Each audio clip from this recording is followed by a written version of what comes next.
Here are my picks for UFC 314. I'm not going to be doing the early prelims because I know you guys don't care about that, and I know you guys don't know any of the fighters from that, so let's not even waste any time.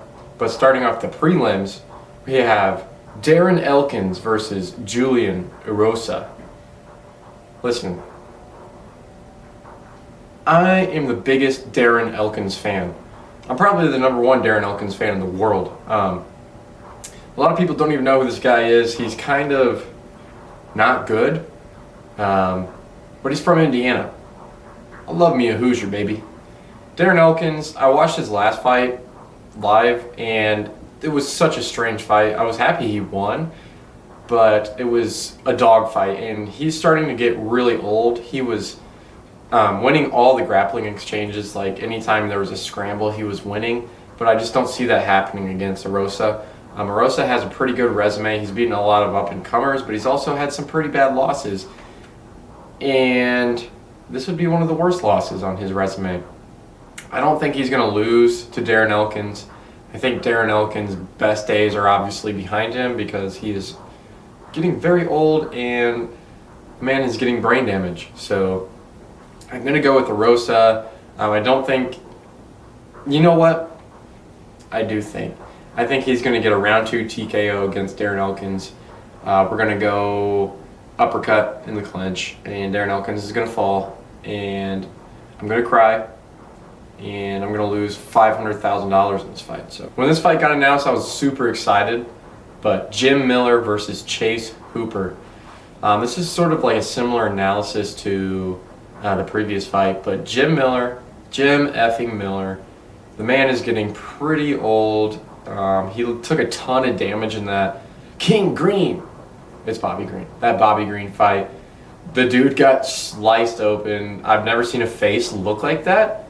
And it made me sad because he's like a grandpa now. And then Chase Hooper didn't have the best start to his UFC career, but he's strung along some victories lately. And his last fight versus Clay Guida.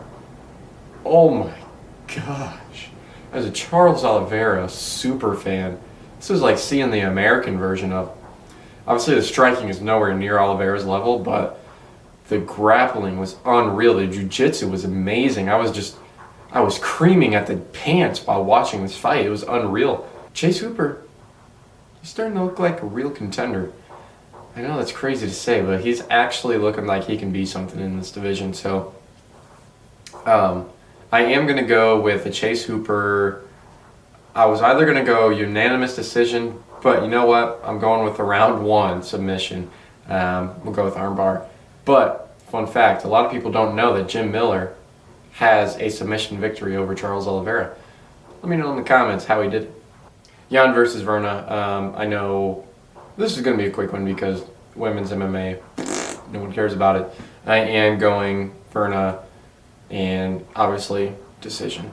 Dan Ige versus Sean Woodson. Sean Woodson used to be a heavyweight boxer, and now he's a featherweight. The dude is a freak of nature. Look at his body, man. His body is spectacular. No, his body is very strange looking. He's got the longest legs. He's got huge reach advantage against Dan Ige. But everyone likes Dan Ige because he stepped in on 45-minute notice against Diego Lopez. This fight seems pretty obvious to me. Sean Woodson, he's looked very good and almost untouchable in his last couple of fights. This man is great at distance management, and it's a good thing because the dude is giant for this division. Dan Ige, Dynamite Dan, huge power in those fists. I just don't even see him touching Sean Woodson's face. I think Dan Ige looked pretty bad in his last fight against Leron Murphy. He landed one big shot, and then that was that. But I am going to go with Sean Woodson in this fight. I think he's going to be able to keep the range the entire time. The distance management is going to be too good for Dan. I mean, I could see Dan going for a little bit of grappling, but I think Sean Woodson's going to beat him. Not a knockout or anything, but I think it's going to be a pretty good 3-round boxing war. I think this will be a pretty entertaining fight, so I'm going to go with Sean Woodson by unanimous decision. Now we're at the main card. Oh, I can't wait to watch this, but also It's going to be so late. All of you people on the West Coast, you guys are so lucky. The people over here on the East Coast, this starts at 10 p.m. and it's not going to end until probably 2. So it's going to be a long night. But we got Nikita Krylov versus Dominic Reyes. The man in me, the heart, the brain in me, everything, my soul, it wants Dominic Reyes to win.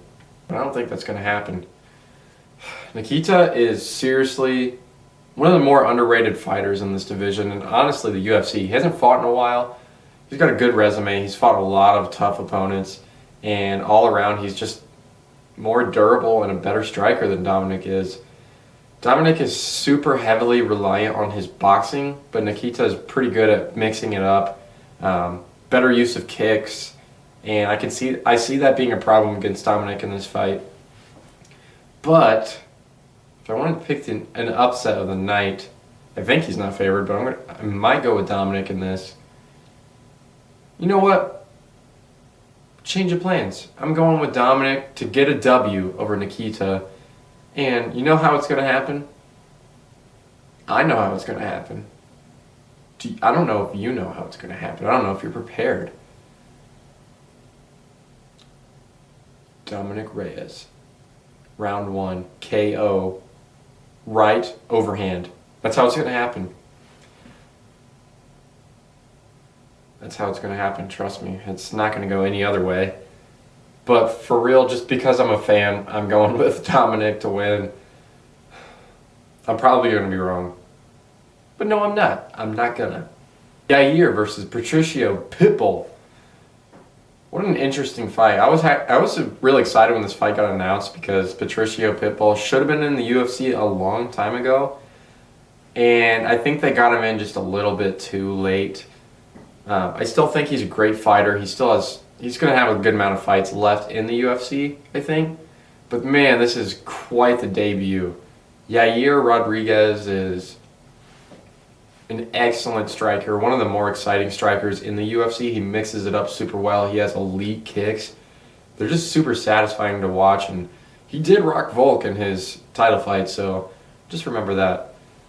But he also looked pretty terrible against Brian Ortega on the ground. I really think Yair will probably win just because Patricio, his days are behind him, man. He's gone too many wars, he had too many fights. I really don't think he's in his prime anymore. He's just past it. It might be good enough to beat Yair. I think Yair's path to victory in this is to take it to the ground, obviously. Watch out for the triangle. I do not know how Josh Emmett lost to Yair from a triangle. Yair is one of the worst ground players in the UFC. You see it time and time again. Anytime he's on the ground, he doesn't know what he's doing. It's like, dude, how are you in the UFC with that ground game? But I think that's the only way Patricio would be able to get the dub. I think maybe he could time a takedown with one of Yair's, lunging forward kicks or going for a big right hand. I think that would be the only time to do it. But I think Yair is going to win. I think it'll be a 3-round war, I think. Patricio might win the first round, but it's going to be a unanimous decision for Yair. Bryce Mitchell versus Gene Silva. This is the people's main event. This is the people's main event. Gene Silva, fighting nerd, up-and-comer. Not even a prospect anymore. He is here to stay. He is just on fire, knocking everyone out on his path, and he's just taking care of business time and time again. And then you have Bryce Mitchell, who is coming off a brutal knockout, and then he lost to Ilya before that. I mean, the trajectory is starting to go down, and then he beats Chrome Gracie.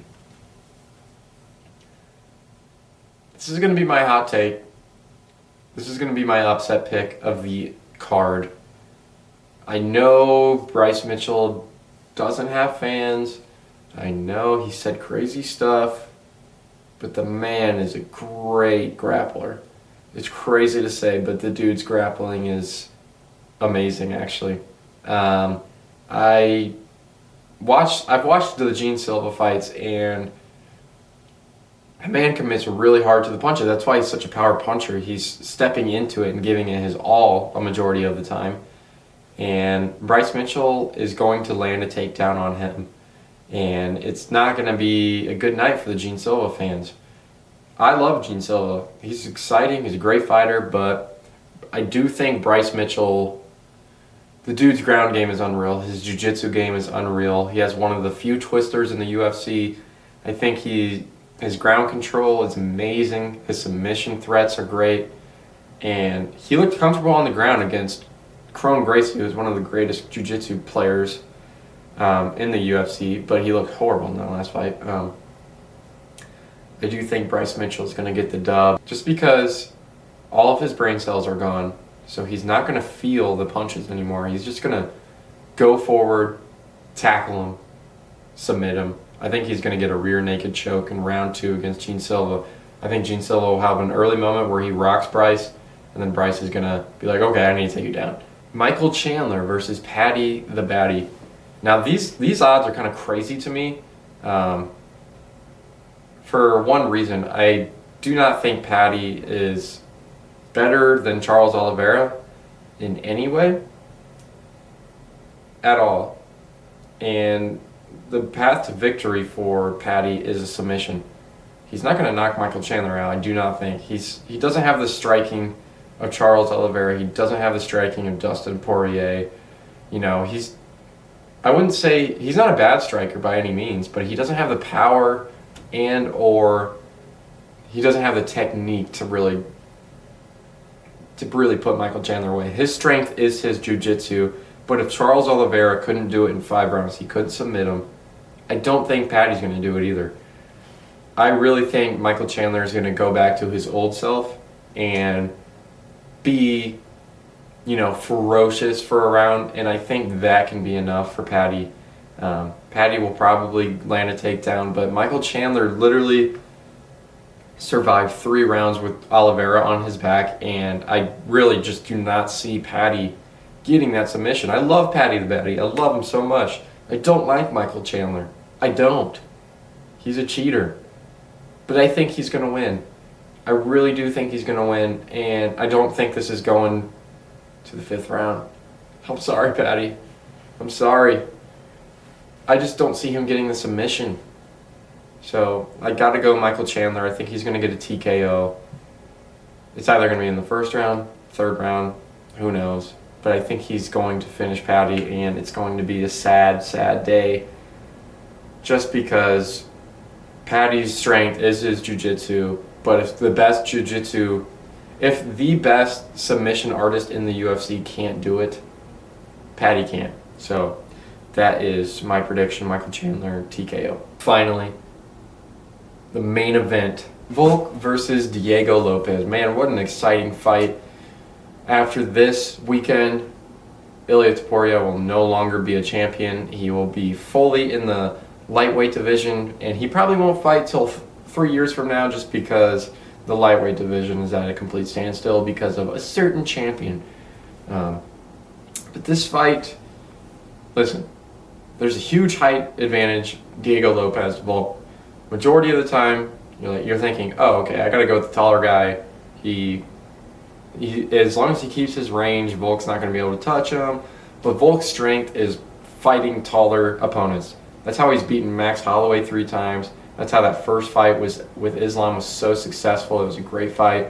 Yair, he beat him handily. He fights better against taller people, and I just think that's how he's trained. Volk is super technical. He's a great fighter. He has an amazing jab. He can switch stances. He fights just as good as southpaw as he does as orthodox. He's an elite technician, and he's exciting. He's not like a Leon Edwards or a Lerone Murphy type of technician.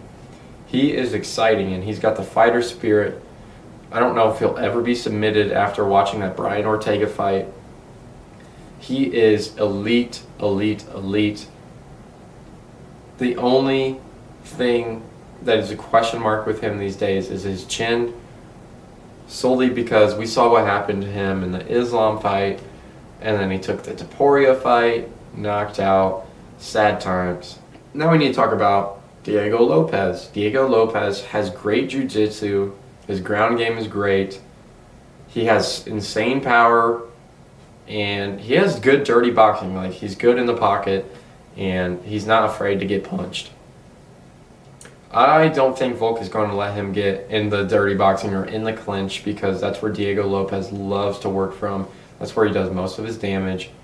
But Diego Lopez, he's massive, and I think that will be his disadvantage. We've seen him in 3-round fights. He gasses out. In the 3rd round, he gets tired, and you're like, oh, Diego, what are we doing here? I think that Diego Lopez might gas out in this fight, and Volk is going to run away with it. Volk's not going to get the finish, but he's going to outclass him on the feet, and it's going to have, by the end of the fight, Diego Lopez looking a little desperate to get the takedown. There's only 2 options here.